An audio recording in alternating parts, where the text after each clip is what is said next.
Now properties of halogens, physical properties of halogens.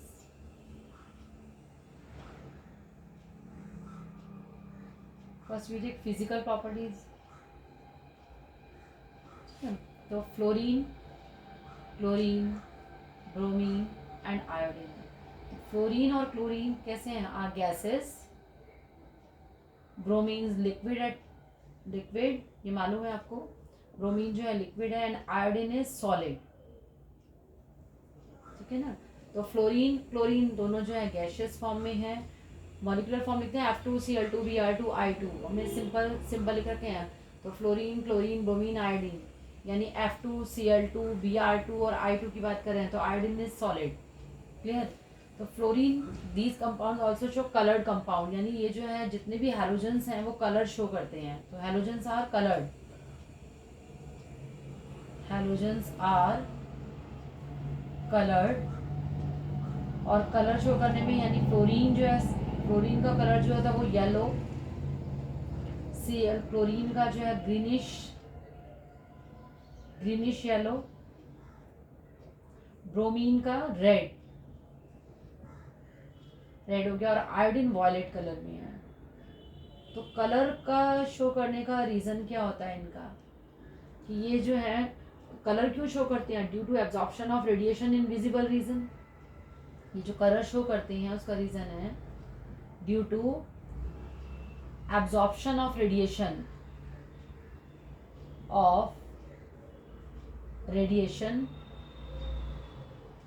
In visible region. Visible region normally होता है कि outermost shell का electron जो है एक्साइटेड हो जाता है, तो एनर्जी को क्या करेगा? एब्जॉर्ब करेगा. और वापस ग्राउंड स्टेट में आता है तो जितनी एनर्जी एब्जॉर्ब की होती है उसे लूज करता है. तो इलेक्ट्रोमैग्नेटिक स्पेक्ट्रा के ऊपर जो है जब वो फॉल होते हैं तो हमें कलर अपीयर होते हैं. तो ये डिपेंड करता है डिफरेंट वेवलेंथ की कितनी एनर्जी को एब्जॉर्ब किया हुआ है. तो due to absorption of radiation in visible region, तो ये डिफरेंट डिफरेंट कलर को देता है. तो मेन ये आपको ध्यान ही रखना है कि fluorine chlorine reacts with water. Bromine और आयोडीन जो होती हैं they are only sparingly soluble in water. ठीक है. तो यहाँ मैं लिख देती हूँ कि fluorine and chlorine reacts with water, but bromine and iodine are only sparingly, मतलब less soluble है, sparingly soluble in water. in water. अब इनकी केमिकल रिएक्टिविटी को डिस्कस करते हैं. तो केमिकल रिएक्टिविटी यानी केमिकल प्रॉपर्टीज इनकी कैसी हैं? Chemical reactivity. केमिकल रिएक्टिविटी को चेक करते हैं तो आपको मालूम है कि fluorine is a most reactive of all the halogens. जो जितने भी हैलोजेंस हैं उसमें फ्लोरीन जो है मोस्ट रिएक्टिव में आ जाता है. तो fluorine is the most reactive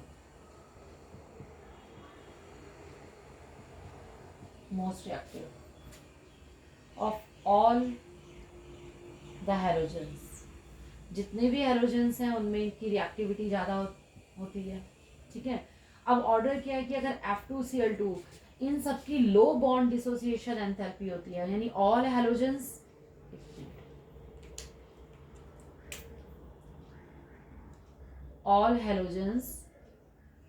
have very low bond dissociation enthalpy. Dissociation enthalpy. What is the reason of this? Due to small size, high electron negativity, means जो उनके नॉन बॉन्डिंग इलेक्ट्रॉन्स होते हैं उनके बीच में रिपल्शन होगा और bond कैसा होता है? इजीली ब्रेक हो जाता है. अगर आप फ्लोरीन को क्लोरीन को ब्रोमीन को और आयोडीन को लेते हो तो सबसे ज़्यादा जो साइज छोटा किसका है? फ्लोरीन का. फ्लोरीन में और आयोडीन का क्या होता है? बॉन्ड लेंथ बढ़ती चली जाती तो भी बॉन्ड इजीली ब्रेक हो जाता है. तो बॉन्ड डिसोसिएशन एंथैल्पी जो होती है आयोडीन की 51.1 हो जाती है और फ्लोरीन की जो होती है 158.8. बाकी सबसे जो है इन सबकी कम होती है, बाकी मेंबर से वो करते हैं. बट अपनी फैमिली में अपने मेंबर्स में सबसे कम आयोडीन की. उसके बाद किसकी बारी टर्न आती है? 158.8 जो हो जाती है इसमें किलोजूल पर मोल, वो फ्लोरीन की। देन इसके बाद आपकी इसमें आती है 192.8 ब्रोमीन की, और 242.6 जो हो जाती है वो क्लोरीन की होती है। इसमें हम लेके चल रहे हैं किलोजूल पर मोल में, है ना, इसकी जो एनर्जी। तो इन सब की जो है लो बॉन्ड डिसोसिएशन एंथैल्पी होती है। बाकी H2O2 इन सब से डिस्कस करते हैं। सपोज हमने H2 को लिया, इनके कंपैरेटिवली तो उनकी 458 होती है। सपोज नाइट्रोजन को डिस्कस करते हैं तो नाइट्रोजन भी डायटोमिक फॉर्म में है, मतलब तो 941 होती है।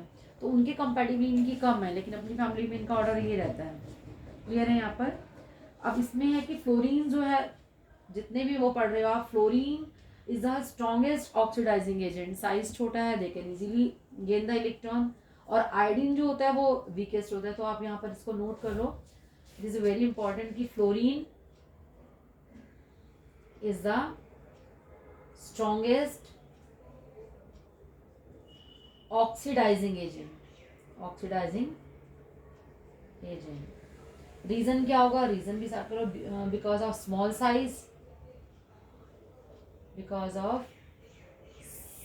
Size, low bond dissociation enthalpy,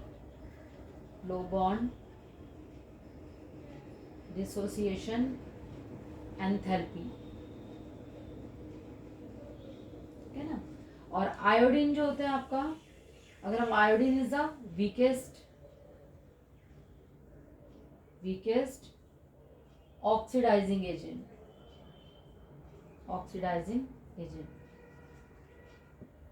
तो इस पॉइंट को अच्छे से दिमाग में रखना है। बट आयोडाइड आयन की बात करते हैं, सपोज तो आयोडीन, सपोज हमने आयोडाइड आयन की बात की, तो iodide is the strongest reducing agent, और fluoride ion is the weakest reducing agent. तो ये पॉइंट्स को आपने बहुत अच्छे से इसमें ध्यान में रखना है, क्योंकि इनकी बॉन्ड डिसोसिएशन एंथैल्पी का ऑर्डर पूछा जाता है। किसी भी ऑर्डर में ये आपसे पूछ सकते हैं कि उसमें ऑर्डर कैसा आ रहा है, तो इसको आपको ध्यान में रखना है। नेक्स्ट आते हैं हैलाइड्स, यानी रिएक्शन विद हाइड्रोजन। तो हाइड्रोजन से रिएक्शन करके HF, HCl, HBr and HI, hydrogen halide, और you can say halogen acid, HF, HCl, HBr, HI, halogen acid भी बोल सकते हो। तो HF, HCl, HBr, HI, अब इनको डिस्कस करेंगे। तो आपको मालूम है कि HF के अंदर जो है हाइड्रोजन बॉन्डिंग है, क्योंकि fluorine form word, fluorine, oxygen and nitrogen.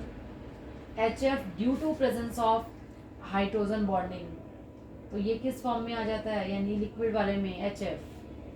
Clear, ये ध्यान रखना। पहले इनके पॉइंट को डिस्कस करते हैं, उसके बाद आके आपको एक्सप्लेन करती हूँ। फर्स्ट, अगर हम इनकी एसिडिक स्ट्रेंथ को डिस्कस करते हैं कि एसिडिक स्ट्रेंथ किसकी ज़्यादा होती है, तो acidic strength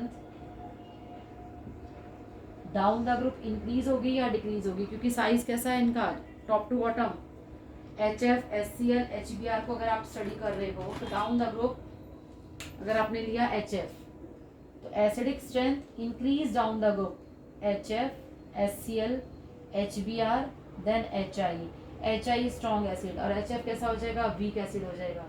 due to large bond length and low bond dissociation enthalpy HF, then HCl में जाओगे और बॉन्ड लेंथ बढ़ गई, HBr में जाओगे और बॉन्ड लेंथ बढ़ गई, and HI large bond length and low bond dissociation enthalpy, कितना इजीली बॉन्ड जो है ब्रेक हो जाएगा। तो HI हमारा कैसा आता है, स्ट्रॉन्ग एसिड में आ जाएगा, और HF जो है वो हमारा वीक एसिड में आ जाएगा। तो आंसर आपको मालूम है, due to large bond length and low bond dissociation enthalpy, due to large bond length and low bond dissociation enthalpy,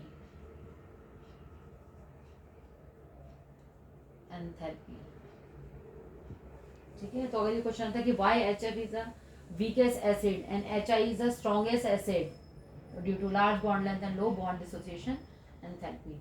and second is thermal stability. अगर थर्मल स्टेबिलिटी को डिस्कस करेंगे तो किस ऑर्डर में आएगी? अगर हम स्टेबिलिटी को डिस्कस करते हैं, थर्मल स्टेबिलिटी, तो stability down the group increase होगी या डिक्रीज होगी? डाउन द ग्रुप जो है स्टेबिलिटी डिक्रीज होगी, यानी कि सबसे ज़्यादा जो एच एफ जो होगा स्टेबिलिटी को शो करेगा, H F, then H C L, then H B R और H I. Down the group stability decrease हो रही है due to large bond length and low bond dissociation enthalpy. ठीक है ना, जितनी ज़्यादा स्टेबिलिटी डिक्रीज होती है इन हाइड्राइड्स की, क्योंकि बॉन्ड लेंथ बढ़ेगी जिसके साथ साथ बॉन्ड स्ट्रेंथ कैसी होगी? कम होती चली जाएगी। एंड थर्ड प्रॉपर्टी हम इसकी डिस्कस करके चलते हैं, एसिडिक स्ट्रेंथ हो गई। ठीक है, अब नेचर ऑफ बॉन्ड, बॉन्ड कौन सा इजीली ब्रेक हो जाएगा इसमें? नेचर ऑफ बॉन्ड, यानी H F, H C L, H I में अगर आप डिस्कस करते हो, सारे के सारे किस में आ रहे हैं? अगर एच एफ में, एच सी एल में, एच आई में करते हो तो एच एफ सबसे ज़्यादा, देन एच सी एल, फिर एच बी आर और एच आई। इनमें जो है आयनिक character, the degree of ionic character decrease in this order. Clear है, क्योंकि इनके बीच की बॉन्ड लेंथ छोटी होगी, देन एच सी एल, फिर एच बी आर, फिर किसकी हो जाएगी? एच आई की हो जाएगी। नेक्स्ट अगर इसको डिस्कस करें इनकी रिड्यूसिंग करेक्टर को, तो reducing character down the group क्या होगा? Down the group reducing character increase होगा, means oxidizing property down the group decrease होगी और reducing character down the group क्या होता है? इंक्रीज होता है। तो now fourth is reducing character, reducing character, reducing character increase down the group, H F, H C L, then H B R और H I. Reason वही है, size increase हो रहा है, it means bond length increase हो रही है, bond length increase हो रही है, तो रिड्यूसिंग करेक्टर भी डाउन द ग्रुप क्या हो रहा है? इनका इंक्रीज होता जा रहा है।